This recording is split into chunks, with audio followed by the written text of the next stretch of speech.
오늘 데살로니가 후서 세 번째 시간으로 미혹이라는 제목으로 은혜 나누겠습니다. 안데르센의 동화 가운데 옛날에 읽었는데 분홍신이라는 이야기가 있습니다. 마술사가 분홍신 하나를 만들었습니다. 그 신은 자체로 아름답고 멋진 신이었습니다. 그런데 신기한 건 신기만 하면 멋진 춤을 추도록 하는 신발이었습니다. 그런데 한 소녀가 그 신을 신게 됩니다. 소녀는 그 즉시 멋진 춤을 추었습니다. 사람들이 박수합니다. 환호를 보냅니다. 소녀는 너무 행복했습니다. 그런데 문제가 생겼습니다. 춤을 멈출 수 없는 것입니다. 그만 추고 싶은데 그만 출 수가 없습니다. 엄마가 그만 춤을 추고 집에 들어오라고 하는데 통제가 안 됩니다. 멈춤이 안 됩니다. 결국 그 소녀는 그 신발이 이끄는 대로 어디론가 끌려갑니다. 그리고 결국 춤을 추다 지쳐 죽게 된다라는 이야기입니다. 옛날에 읽었는데 간략한 스토리가 이렇습니다. 오늘 말씀을 준비하면서 이 안데르센의 동화 분홍신이 생각났습니다. 분홍신처럼 마귀는 우리를 미혹합니다. 아름다움으로 미혹합니다. 인기로 미혹합니다. 돈으로, 물질로 미혹합니다.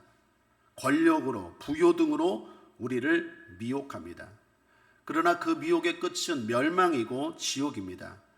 그런 점에서 우리는 신앙생활함에 있어서 미혹을 주의해야 할 것입니다.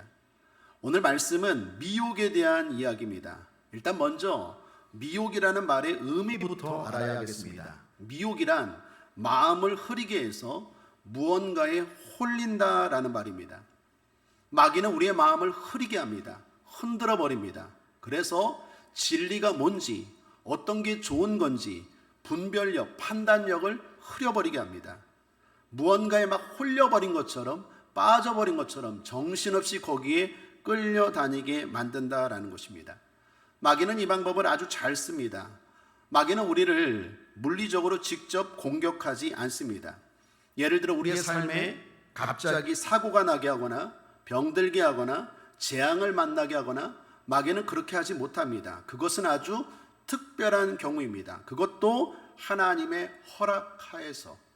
대표적인 경우가 욥기의 욥 같은 경우입니다. 그 외에는 마귀는 절대로 우리를 머리털 끝 하나도 건드리지 못합니다. 하나님이 보호하고 있는 줄 믿습니다. 그래서 마귀는 대표적으로 쓰는 방법이 바로 미혹입니다. 이 미혹이 우리 입장에서는 더 치명적입니다. 왜 그러냐면 방심하기 쉽기 때문입니다. 물리적으로 큰 고통이나 아픔이 따라오지 않기 때문입니다. 그래서 어느 순간 하다 보면 뭔가에 홀려 있습니다. 잘못된 길을 가고 있습니다. 엉뚱한 자리에 앉아 있습니다. 그게 바로 마귀의 강력한 방법, 미혹입니다. 마귀는 더욱이 쉼이 없습니다. 마귀는 쉬지 않습니다. 이 땅의 전쟁은 휴전도 있고 종전도 있습니다. 그러나 영적 전쟁에는 그런 것이 없습니다. 마귀는 끊임없이 시시탐탐 우리를 노립니다. 그래서 긴장의 끈을 풀지 말아야 합니다. 아무리 은혜를 받고 아무리 좋고 뭔가 잘 됐을지라도 늘 긴장은 조금 해야 됩니다. 완전히 방심하면 안 됩니다. 선줄로 생각할 때 넘어지기 쉽습니다. 교만이 들어왔을 때 이쯤이다 생각할 때 많은 사람들이 마귀의 미혹에 넘어지는 걸 보게 됩니다. 그래서 늘 주의해야 됩니다. 히브리서 3장 10절에 이런 말씀이 있습니다. 한번 함께 읽어볼까요? 시작. 그러므로 내가 이 세대에게 노하여 이르기를 그들이 항상 마음이 미혹되어 내 길을 알지 못하는도다. 주님이 지금 히브리서를 통해 노하여 말씀하십니다. 이 세대 사람들이 마귀에게 항상 그 마음이 미혹되어 살고 있다. 그래서 주님의 길을 알지 못한다라는 것입니다. 잘못된 길을 간다는 것입니다. 마귀는 사람들의 마음을 미혹해서 잘못된 길로 끌고 갑니다. 요즘 우리 심심찮게 방송에서 마약에 취해서 마약에 홀려서 미혹된 사람들이 막 거리를 헤매는 것들을 보게 됩니다. 마귀가 그렇습니다. 분별력을 흐리게 합니다. 정신을 못 차리게 합니다. 도로 대변에 대자로 누워버립니다. 마귀가 그렇습니다. 영적으로 우리로 하여금 잘못된 길로 가게 합니다. 그게 바로 마귀의 미혹입니다. 한순간 방심하면 천국 길이 아니라 죽음의 길로 갈 수 있다라는 것입니다. 그래서 주의해야 합니다. 오늘 본문의 데살로니가 교회도 그랬습니다. 데살로니가 교회 성도들은 믿음이 좋았습니다. 신앙의 영수가 짧았음에도 불구하고 성령 충만하고 서로 하나가 되고 사랑이 넘치고 믿음이 날마다 자라가고 인내할 줄 아는 아주 좋은 교회, 좋은 성도들이었습니다. 그런데 그 교회 가운데, 그 모임 가운데 악한 것들이 들어옵니다. 오늘 1절 말씀을 다시 보시면, 형제들아 우리가 너에게 군한 것은 우리 주 예수 그리스도의 강림하심과 우리가 그 앞에 모임에 관하여, 예수님의 재림을 맞이하기 위해서, 예수 그리스도의 강림하심, 주님의 다시 오심을 맞이하기 위해서 데살로니가 교회가 모였다라는 것입니다. 사랑하는 여러분, 교회가 모이는 건 좋은 일입니다. 모이기에 힘써야 됩니다. 그런데 문제는 무엇입니까? 그 모임 가운데 허점이 있었다라는 거예요. 2절 말씀 다시 한번 읽어보죠. 시작. 혹 영으로나 혹 말로나 혹 우리에게서 받았다는 편지로나 주의 날이 이르렀다고 동심하거나 두려워하거나 하지 아니할 그것이라. 주의 날이 이르렀다. 무슨 말입니까? 재림을 말합니다. 종말을 말합니다. 주님이 다시 오시는 날을 말합니다. 그 날이 이르렀다고 미혹하는 사람들이 슬그머니 그 교회 안에 들어온 것입니다. 그 성령 충만하고 굳건한 믿음으로 순수하게 신앙생활하는 그 공동체 안에 미혹하는 자들이 슬그머니 들어와서 주님이 이미 오셨는데 너희들 뭐하니? 라고 흔드는 것입니다. 거기에 바울이 말합니다. 마음이 쉽게 동심하거나 흔들리거나 두려워하지 말라라는 것입니다.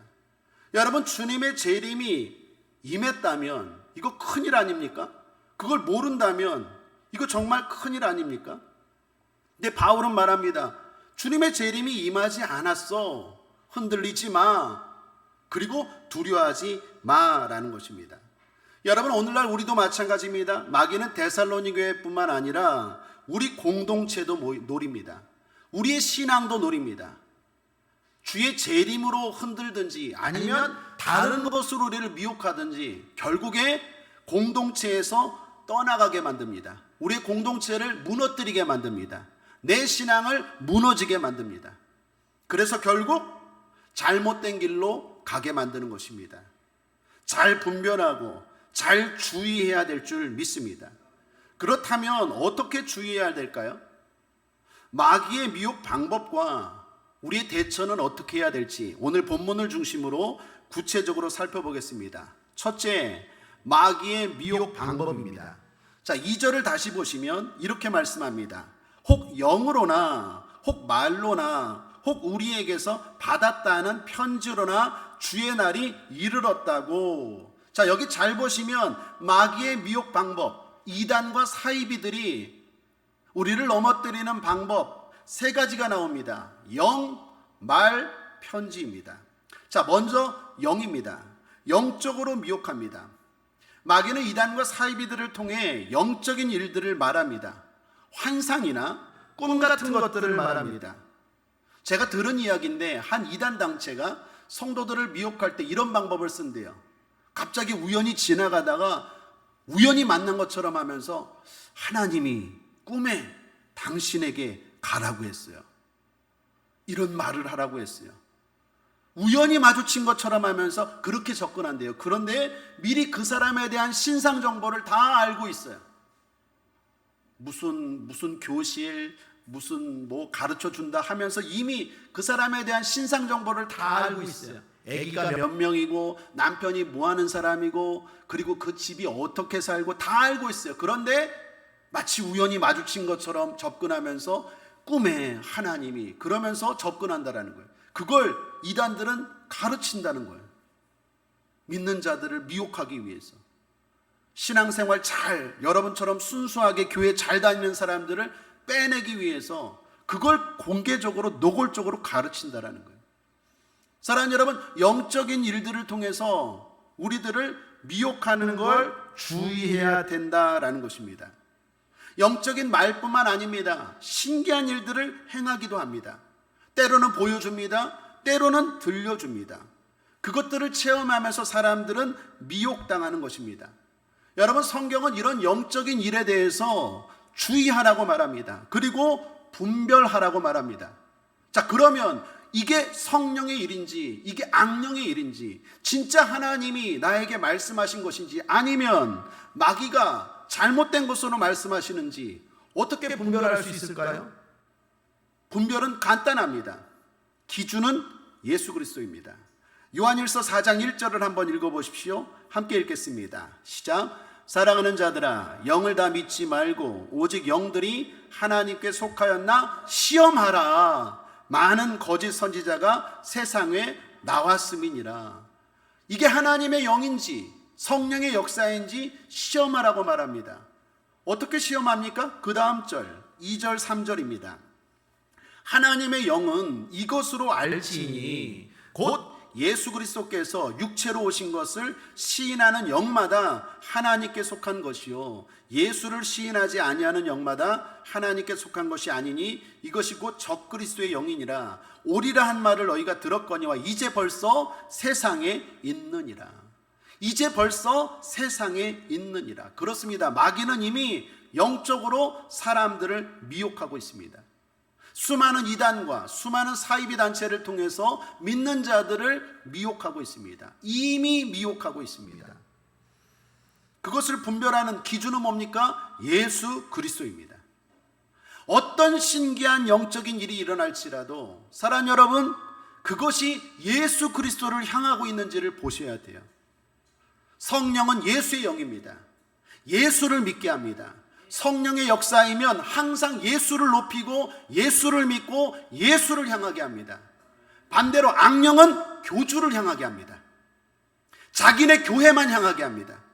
우리에게 구원이 있다고, 우리만 구원이 있다고, 우리 교주가 최고다고. 사탄입니다. 악령입니다. 마귀입니다.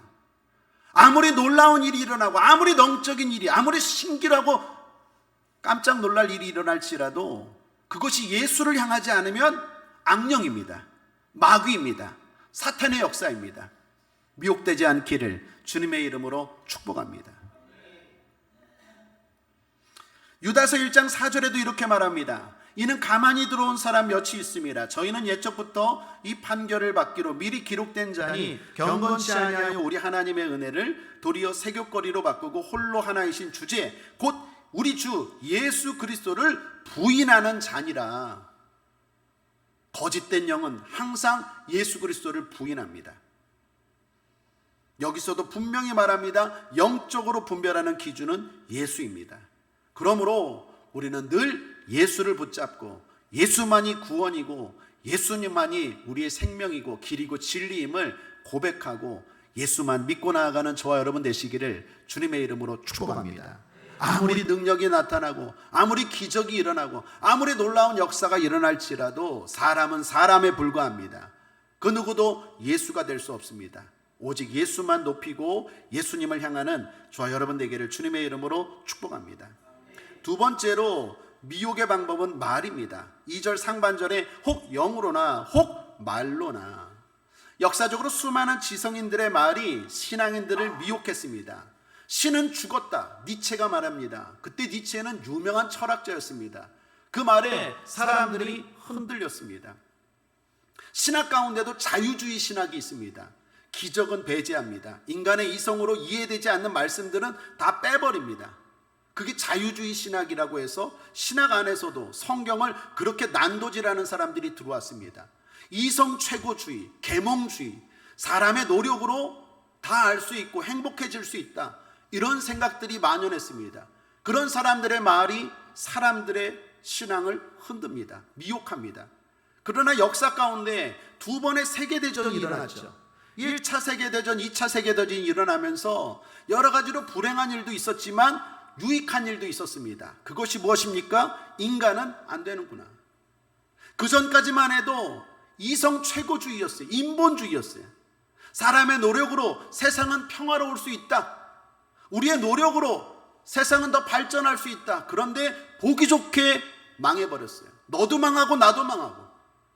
사람들 안에 불확실성, 미래에 대한 불안이 찾아왔습니다. 그런 불확실성과 불안은 사람들이 복음을 듣는 좋은 통양이 되었습니다. 시장이 반찬인 것처럼 고난이 예수를 믿게 하는 좋은 기회가 될 수 있습니다. 고난이 임하면 사람들이 주님을 참습니다. 잘 가다가도 건강에 이상이 찾아오면 아이고 내가 예수를 믿어야지, 그런 생각이 찾아옵니다. 잘 살다가도 돈이 안 되고 사업이 망하면 두 손 들고 주님 의지하게 됩니다. 세계대전을 통해서 사람들의 마음에 예수님을 찾는, 신을 찾는 일들이 벌어졌습니다. 근데 문제는 포스트모더니즘이라고 해서 이것이 또다시 바뀌게 되었어요. 누구도 믿을 수 없다. 극도의 개인주의, 이기주의가 등장합니다. 또한 왜 이것만이 진리이냐, 왜 예수만이 진리이냐, 다원주의가 등장합니다. 이렇게 살아도 돼. 옛날에는 가정의 모습이 하나였습니다. 부모님이, 남편은 일하고 엄마는 살림하고 애들은 공부하고, 이게 가정의 모습이었어요. 근데 왜 꼭 그렇게 살아야 돼? 엄마가 남자면 안 돼? 아빠가 여자면 안 돼? 아빠 엄마가 둘 다 남자면 안 돼? 막 이상한 일들이, 동성애가 벌어졌어요. 또 왜 그렇게 살아야 돼? 피곤하게 나 혼자 산다. 사람들이 진리라는 게 무너지기 시작했어요. 자기가 옳은 대로, 자기 멋대로, 자기 마음대로 살아요. 하나님의 말씀에 대해서 순종하고 따르는 것이 아니라 내가 진리고 내가 복음이에요. 예수 복음이 아니라 내가 복음이에요. 내 마음대로 믿고 내 편한 대로 믿어요. 그게 포스트모더니즘입니다. 상대주의가 찾아왔어요. 다원주의가 찾아왔어요. 절대성을 부인합니다. 다양성을 중시한다고 하면서 모든 권위나 모든 것들을 부정하기 시작해요. 그런 세상이 되어버렸습니다. 그런 속에서 사람들의 말은 강력해졌어요. 그런 말들을 듣다 보니까 어떻게 해요? 믿음이 흔들려요. 그렇구나, 이렇게도 믿어도 되는구나, 이렇게 믿어도 되는구나, 왜 그렇게 믿어야 되는가? 저 사람도 저렇게 믿는데, 저 유명한 사람이 저런 말을 했는데, 저 연예인이 저런 말을 했는데, 저 윤우님이 저런 말을 했는데, 그러면서 사람들이 그런 말을 듣기 시작하고 거기에 미혹당하기 시작해요. 하나님의 말씀의 권위가 무너졌어요. 하나님 말씀도 좋지만 왜 하나님 말씀대로만 살아야 돼? 이 사람도 좋은 말이고 저 종교도 좋은 건데, 사람들이 그런 생각을 갖게 됐어요. 거기에 사람들이 흔들리기 시작합니다. 뿐만 아니라 성경도 마찬가지입니다. 자기 마음대로 해석합니다. 자기 멋대로 해석합니다. 해석하는 방법이 있는데 자기 마음대로 해석하고 그렇게 믿고 싶은 대로 믿습니다. 그래서 거짓 선지자들이 많이 등장합니다. 들어야 될 말을 듣지 않고 듣고 싶은 말들을 듣습니다. 그래서 교회들을 찾아다닙니다. 목회자를 찾아다닙니다. 나에게 듣고 싶은 말을 해주는 목회자들, 내가 듣고 싶은 말을 하는 교회, 그런 유튜브, 그런 목사님들 찾아갑니다. 진리를, 나에게 필요한 진리를 들려야 되는데 그거 들으려고 하지 않고 그냥 나에게 좋은 말 해주는 것들 찾아갑니다. 당장에는 좋은 것 같죠. 그러나 그게 진짜 좋은 걸까요? 오늘 바울은 말합니다. 혹 말로 미혹당하지 않게 되길 바랍니다. 깨어있게 되길 바랍니다. 듣는 말들을 주의할 수 있게 되길 바랍니다. 말에는 힘이 있습니다. 사람을 변화시킬 수 있는 힘이 말입니다. 믿음은 뭐에서 난다고 했습니까? 들음에서 난다고 했습니다. 잘못된 믿음도 잘못된 들음에서 나옵니다. 그래서 사랑 여러분, 듣는 걸 주의해야 합니다. 제가 언젠가 설교를 했는데 어떤 성도님이 은혜를 받았어요. 그래서 하루 동안 자기가 듣는 걸 검증해 봤대요. 하루 24시간 동안 내가 하나님의 말씀을 얼마나 듣는가, 기도, 성경, 설교, 또한 믿는 성도들과의 교제, 이거 다 포함해서 하루 24시간 동안 얼마나 듣는가를 계산해 봤어요. 그리고 반대로 세상의 소리는 얼마나 듣는가, 영화, 드라마, 유튜브, SNS, 믿지 않는 자들과의 잡담, 이런 것들은 또 얼마나 듣는가 비교했대요. 어떻게 나왔을까요? 5대 95. 5대 95. 그분 표현입니다. 목사님, 제가 한번 목사님 말씀대로 듣는 걸 주의하라고 해서 하루 동안 내가 하나님의 말씀, 기도를 통해서나 성경을 통해서나 설교를 통해서나 믿는 성도들과 교제하면서 은혜를 나누거나 그거 하는 시간과 믿지 않는 사람들 또는 유튜브 또는 이것저것 살펴보는 거 그걸 비교했더니 5대 95. 제가 뭐라 그랬을까요? 그래도 성도님은 낫네요. 여러분은 어떻습니까? 믿음은 들음에서 납니다. 잘못된 사람들, 잘못된 믿음, 세상적인 사람들과 어울리면서 세상 이야기하면서 끊임없는 정치 이야기, 영화 이야기, 드라마 이야기, 먹는 이야기, 경제 이야기 이런 이야기만 하면 전혀 믿음이 생길 수가 없습니다. 하나님 말씀을 들어야 됩니다. 기도해야 됩니다. 성령의 음성을 들어야 됩니다. 믿는 자들과 어울려야 됩니다. 그래야 건강한 믿음이 생기는 줄 믿습니다. 혹 말로 사람들이 흔들립니다. 그 한두 번 듣는 말이 우리의 마음을 동심하게 만듭니다. 두렵게 만듭니다. 우리 국제하모니교회 성도님들 듣는 것을 주의하시기를 주님의 이름으로 축복합니다. 세 번째는 미혹의 방법 편지입니다. 2절 혹 영으로나 혹 말로나 혹 우리에게서 받았다는 편지로나. 여기 우리에게서 받았다는 편지에서 우리는 누구입니까? 바울입니다. 바울을 사칭해서 거짓말을 하는 것입니다. 바울이 이런 말을 했다. 바울이 이런 편지를 보냈다. 그러면서 미혹했다라는 것입니다. 그렇습니다. 마귀가 미혹하는 방법 중 하나가 유명인들의 말을 사칭하는 것입니다. 어떤 존경하는 목사님이 이렇게 말씀하셨대. 어떤 신학자가 이렇게 말하셨대. 그분들도 이렇게 말하는데 왜 너는 믿지 않는 거야? 그러면서 미혹하는 것입니다. 사랑 여러분, 속지 말아야 됩니다. 일단 확인해야 봐야 합니다. 그런 분들이 진짜 그런 말을 했는지 확인해 봐야 합니다. 또 하나 중요한 건 문맥입니다. 이 제 경험입니다. 제가 신학교 다닐 때 어떤 분이 저에게 이런 말을 하더라고요. 목사님, 전도는, 그때 목사님이 아니죠. 신학교생이시니까 전도사로 호칭을 할 때, 전도사님, 전도는 전도의 은사가 있는 사람만 하는 거래요. 여러분 맞습니까? 틀립니까? 틀립니다. 분명히 성경은 모든 사람들에게 온 땅에 가서 증인이 되라고, 모든 사람에게 복음을 전하고 가르치고 구원받아 하나님의 백성이 되라고 주님이 우리에게 말씀하고 있는 줄 믿습니다. 여러분 옆에 있는 사람이 다 전도의 대상자입니다. 우리는 다 증인의 삶을 살아야 됩니다. 전해야 됩니다. 들었으면 전해야 됩니다. 나만 믿으면 안 됩니다. 흘려보내야 됩니다. 그게 복의 근원입니다. 우리가 흘려보내야 되는 건 물질만이 아닙니다. 건강만이 아닙니다. 가장 흘려보내야 되는 복의 근원으로서 해야 되는 것이 복음인 줄 믿습니다. 그런데 그분이 그러는 거예요.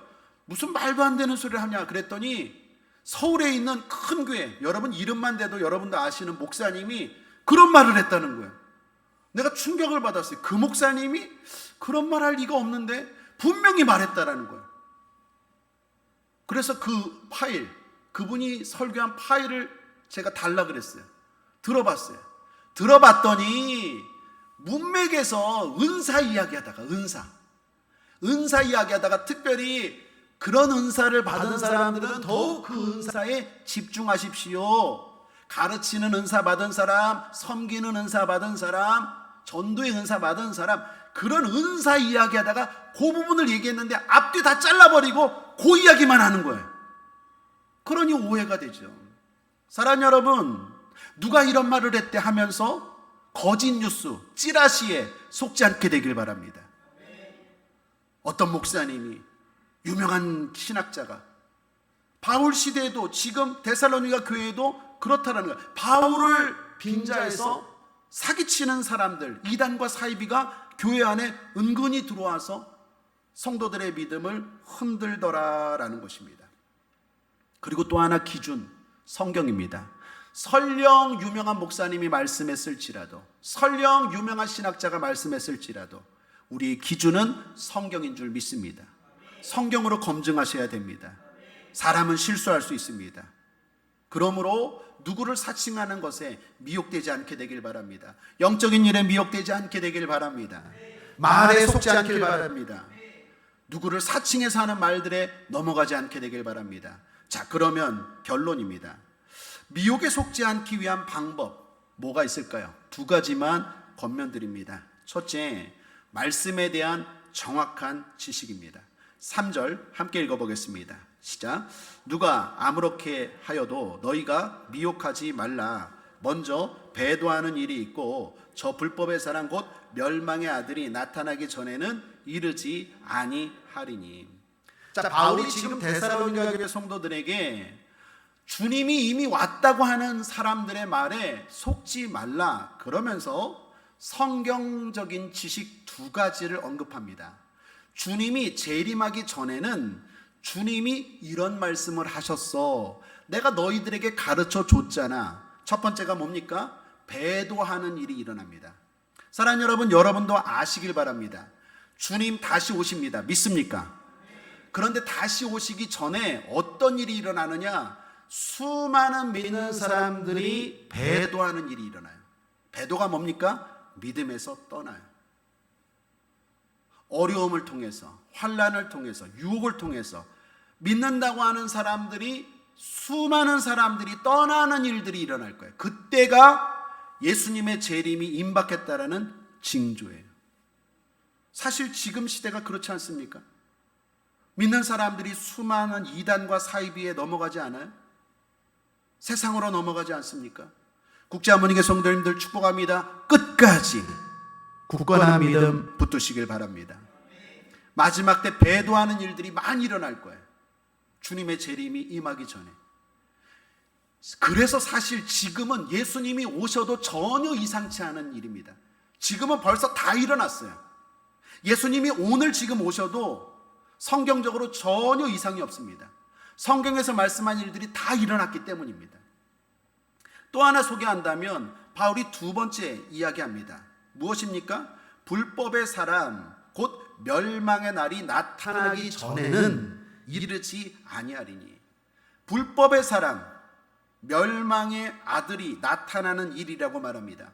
이는 적그리스도를 말합니다.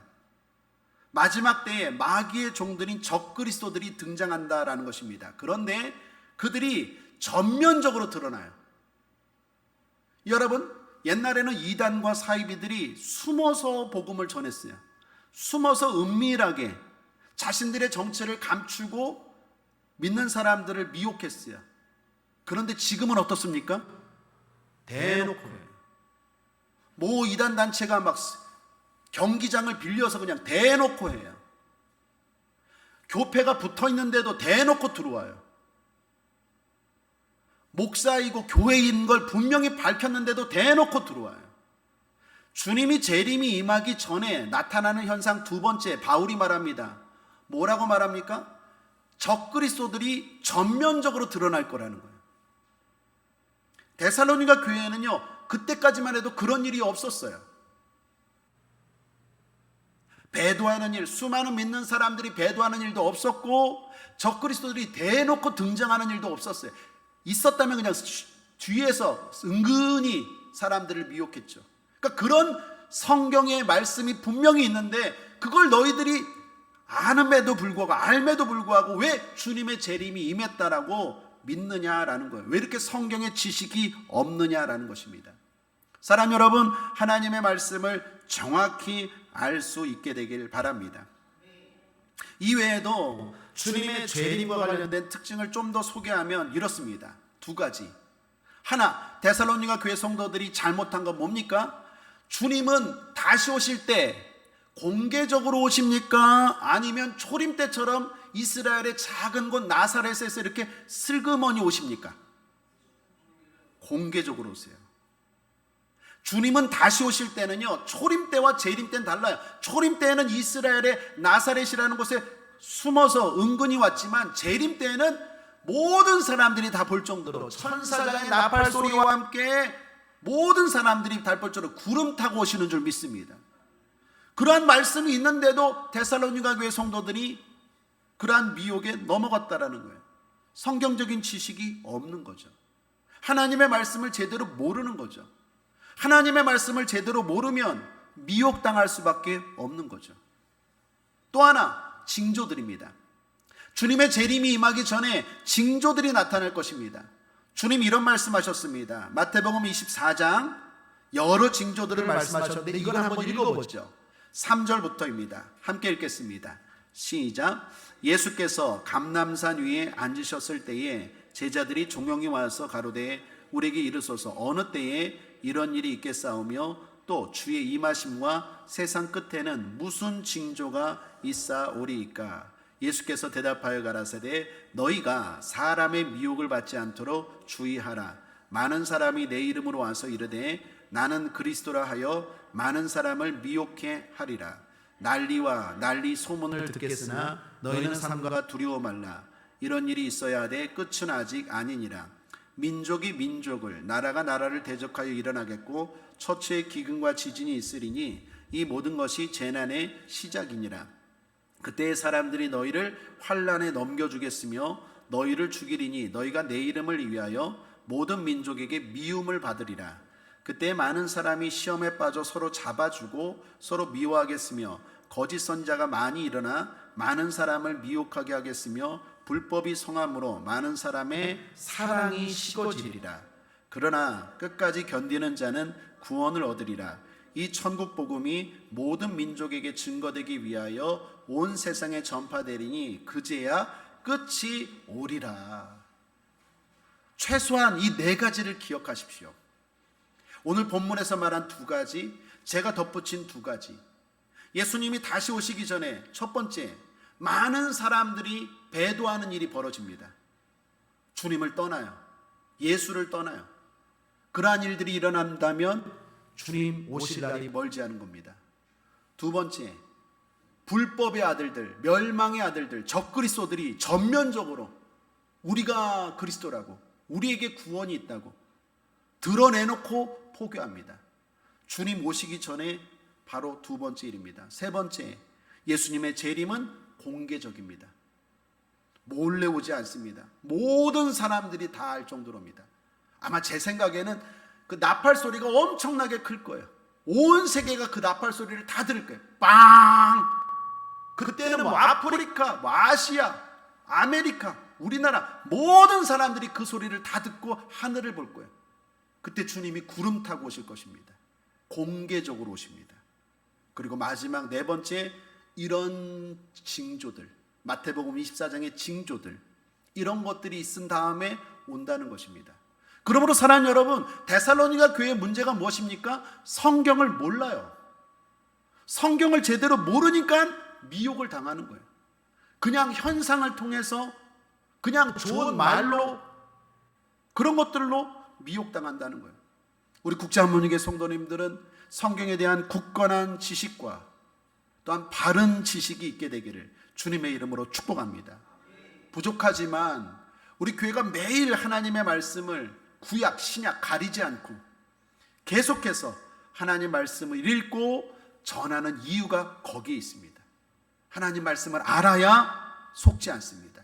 알아야 복을 받습니다. 모르면 당합니다. 하나님 말씀을 정확하게 알고 하나님 말씀으로 미혹하고 접근하는 사람들에게 여러분들 대적하고 물리칠 수 있게 되길 바랍니다. 제 여담인데 한 번은 서울의 지하철을 타고 가다가 마포인가요? 거기서 땡 내렸는데 어떤 사람이 제가 딱 순하게 보였는지 저한테 오더니 갑자기 막 이상한 얘기를 하는 거예요. 딱 들어봤더니 이단이더라고요.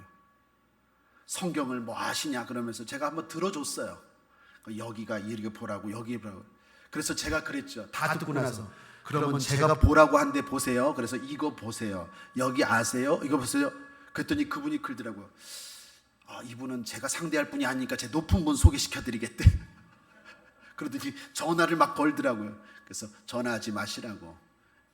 저는 목사고 거기에 절대로 속지 않는다고. 그리고 바라기는 이런 일 하지 마시고 미혹당하지 말고 예수 제대로 믿으라고. 성경 몇 군데만 가르쳐주고 들이댔더니 꼼짝을 못하는 거예요. 그러니까 자기가 보고 싶은 것만 달달달달 외워갖고 사람들에게 와서 접근해서 하는데 말문이 막히니까 높은 사람 소개시켜주겠대 저한테. 그 높은 사람도 제가 그냥 확 만나서 할까 하다가 시간이 없어서. 사랑하는 여러분, 하나님 말씀을 부지런히 알고 제대로 아시기를 주님의 이름으로 축복합니다. 신앙을 10년 생활하고 20년 생활하고 안수 집사님이 되시고 권사님이 되시고 장로님이 되셨다면 성경에 대해서 이제는 알아야 됩니다. 신앙의 연수만큼 믿음의 지식이 쌓아지기를 주님의 이름으로 축복합니다. 자, 둘째로 미혹되지 않기 위해서는 말씀에 대한 굳건한 신뢰가 필요합니다. 자, 5절을 보십시오. 함께 읽겠습니다. 시작. 내가 너희와 함께 있을 때에 이 일을 너희에게 말한 것을 기억하지 못하느냐. 여기 바울이 말합니다. 기억하지 못하느냐. 무슨 말입니까?